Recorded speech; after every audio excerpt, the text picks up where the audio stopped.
Hi, Gemini, Sun, Moon, and Ascendant. This is Dane, and I'm going to be doing your February 23rd to March 1st, 2025 reading for you.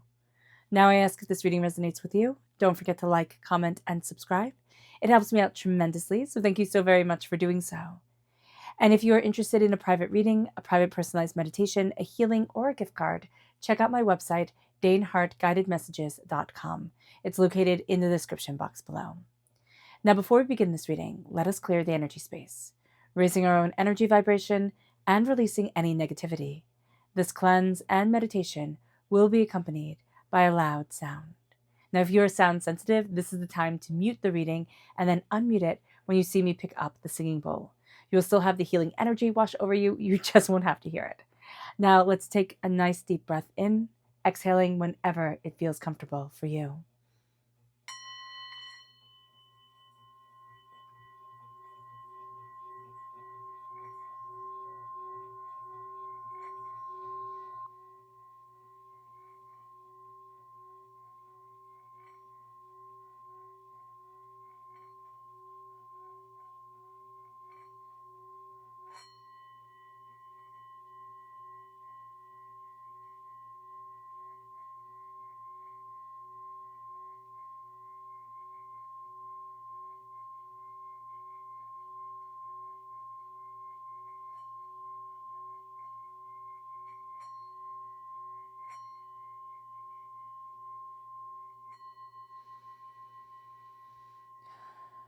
Releasing all negativity from the body like storm clouds, letting yourself feel calm, centered, and at peace as we enter into this safe and loving space.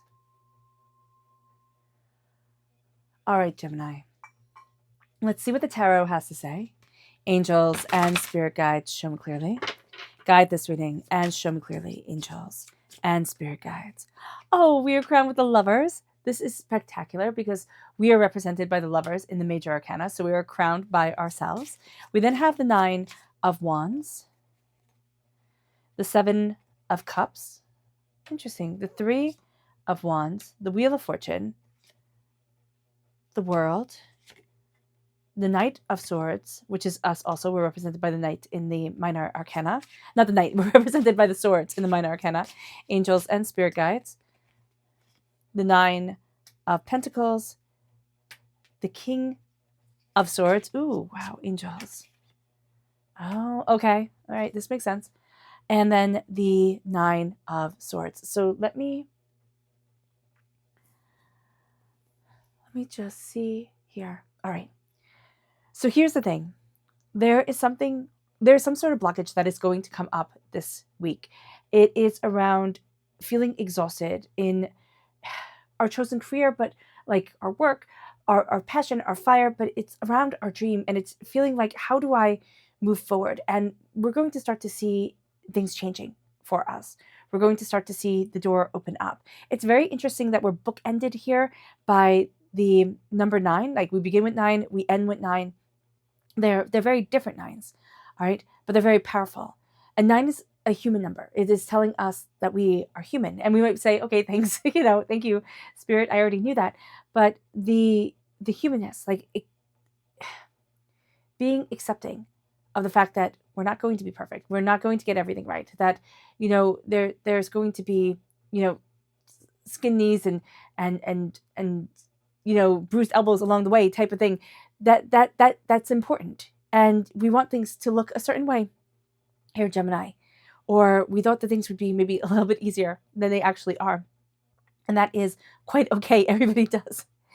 With the Lovers crowning us, this is the essence of ourselves coming forward. And the essence of ourselves is love, which is quite profound. If you read the write-ups on Gemini, they usually say, oh, Gemini is flighty. Oh, Gemini has a lot of dreams, but no follow through. Gemini is this and Gemini is that. And it's always very young. And yes, Gemini is represented by a very young sign, like a young energy coming forward, but it's that inquisitive energy. But it's also that powerful energy of the love of a child, like that powerful energy of passion and, determination and focus and insight. And here it is all guided by love, by the balance of the sacred feminine, sacred masculine aspects of ourselves as the angels bless us and we move forward in love. And with the 9 of of Wands, there's a sense and a weariness that comes forward. It's like, oh my gosh, I've been through so many battles. It's like, here we go again, right? Here we go again. More battles, more this, more that.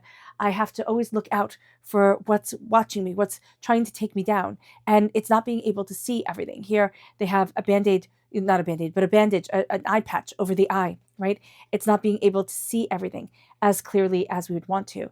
In the Rider-Waite-Smith deck, this is a person, standing, leaning against a staff, a wand, right?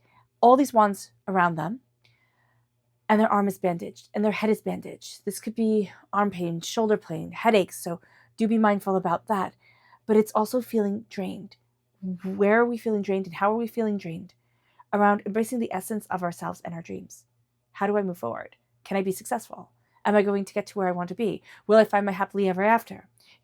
And if I do have these things, will I be able to keep them? And there's just fear that comes forward. That's why we're ending with, like, in this beautiful, beautiful reading, we end with the 9 of Swords, which is worry. It's worry as we fall asleep at night. It's questioning, it's doubting, and it's kind of planting a seed of fear as we set in for our subconscious to take over. So just be mindful about that here, Gemini, because there is power in this time. We're seeing the doors open. We're seeing, new ideas come in, new ideas go out, and real power guide us. But we have to be mindful of the fear and the weariness. Things are changing. We might find it very hard to believe that things are changing, or we might find it very overwhelming, but there is the Wheel of Fortune coming into play. That is what 2025 is all about. To see the chaos of the world, yes, but not be pulled into the chaos of the world. That is actually what life is all about, to acknowledge chaos and not become of the chaos. The world is opening up to us. The Wheel of Fortune, things are changing. The world is opening. We really like that the world is opening to us. With the Knight of Swords, we are represented again by the swords in the minor arcana, the lovers in the major arcana. We are coming through very powerfully during this week.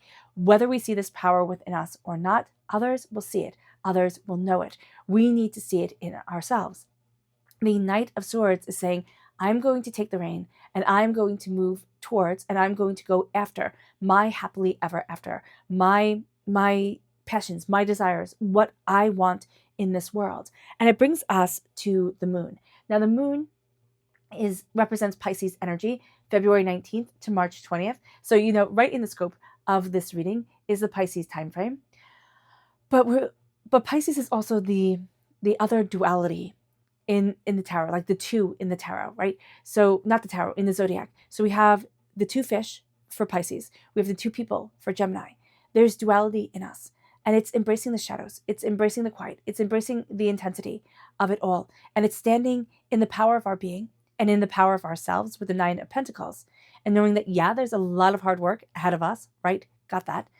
And my gosh, there was a lot of hard work getting there, getting here. But I stand here now, powerful, bold, and determined. We have 3 9s. That's a divine message for us. It's saying, embrace our humanity, embrace our uniqueness. Take away the idea of perfect and let it be you. Let it be beautifully, lovingly empowered. The King of Swords knows his mind. Like, the King of Swords is nobody's fool. He's the most masculine of all the kings, right? The King of Swords is the only king that holds a weapon in his hands. And it's cutting through doubts and fears and negativity, hurts, pains, and disappointments. It's knowing your voice. It's knowing your power. It's saying, this is what I want. This is where I'm headed. This is what I'm going after. We have a determination during this time that opens up to us. And there's a real sense of, I can do this. But we have the fear coming in. And we don't want it to take root and take over. Let me just take a sip of water.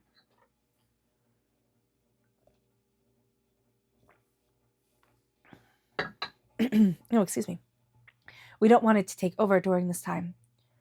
We want, and still I go. We want the moon to rise. We want the illumination to come into the darkness. We want to see the changing faces of ourselves, the way that we evolve, the way that we grow, the seasons of our life, and how we step into each one of them, and be empowered in our soul and in ourselves, and walk proudly this week in our power. But it's almost like we have to see that power first, Gemini. Others see it in us. Others would describe us as powerful. And we describe ourselves as searching. We describe ourselves as questioning.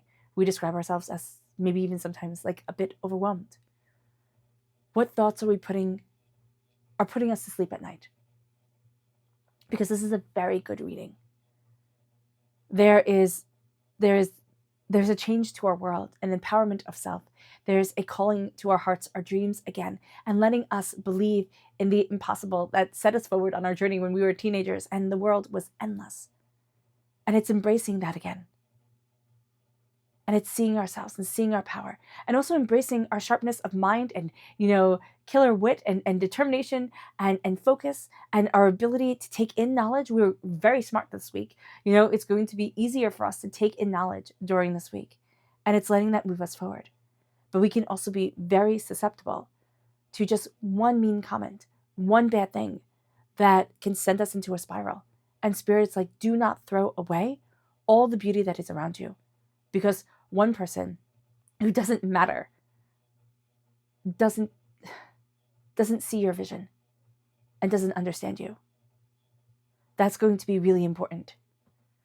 Let's see what Spirit has to say here. Angels and Spirit guides, show me clearly. Guide this reading and show me clearly. Angels and Spirit guides. This is the osprey, a sacred bird to Neptune in Greek mythology. And it says, your success is now at hand. Allow the abundance to flow into your life effortlessly. And that is what Spirit is saying. Allow the abundance to flow in. Do not say, oh no, I'm not worthy of this. I can't have it. No.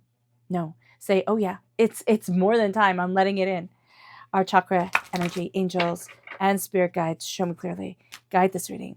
This is divine wisdom. This is the soul star chakra located 6 inches above our crown. And this is Spirit guiding you with wisdom and with love. It's letting yourself be a receptor, like taking in this knowledge, taking in the beauty of the universe and the world around us. Because it's opening the door, it's moving us forward in ways that are astounding, in ways that are, joyous, in ways that set our heart alight. It really does. And our energy here to be mindful of, angels and Spirit guides, show me clearly. Guide this reading and show me clearly, angels and Spirit guides, angels. Okay. Yeah. Okay. So we will look at people and we will automatically kind of see that they're better than us. And I say kind of because we'll be doubting it, but we'll be like, oh no, they have to be.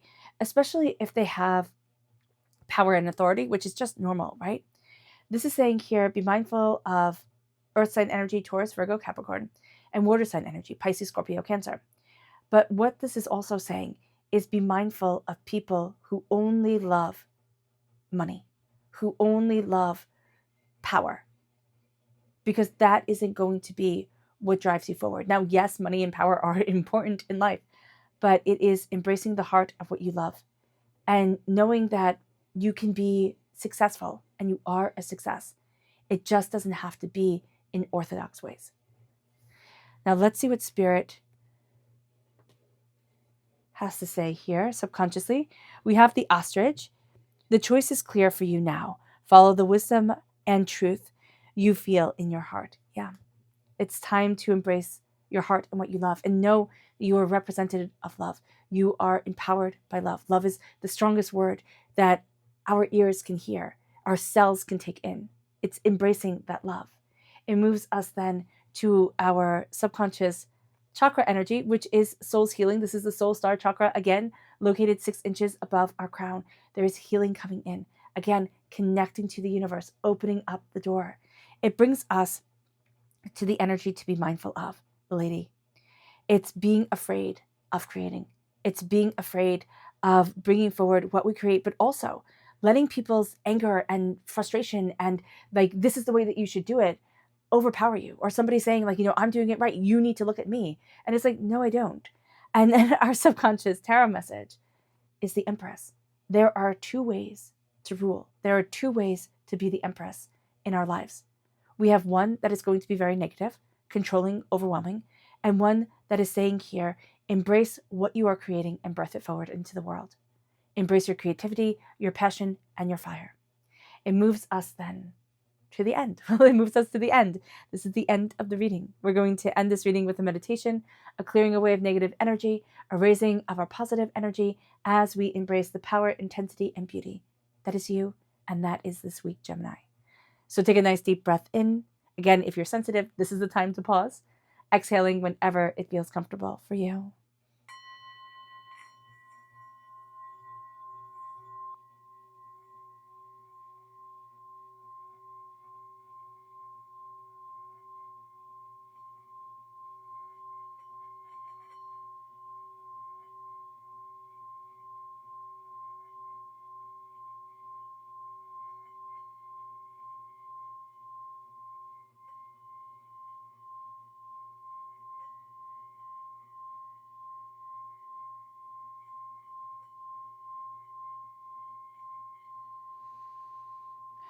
May you move forward in peace and in harmony, Gemini. May blessings and prosperity always be with you. I love you all. Have a blessed week. Bye.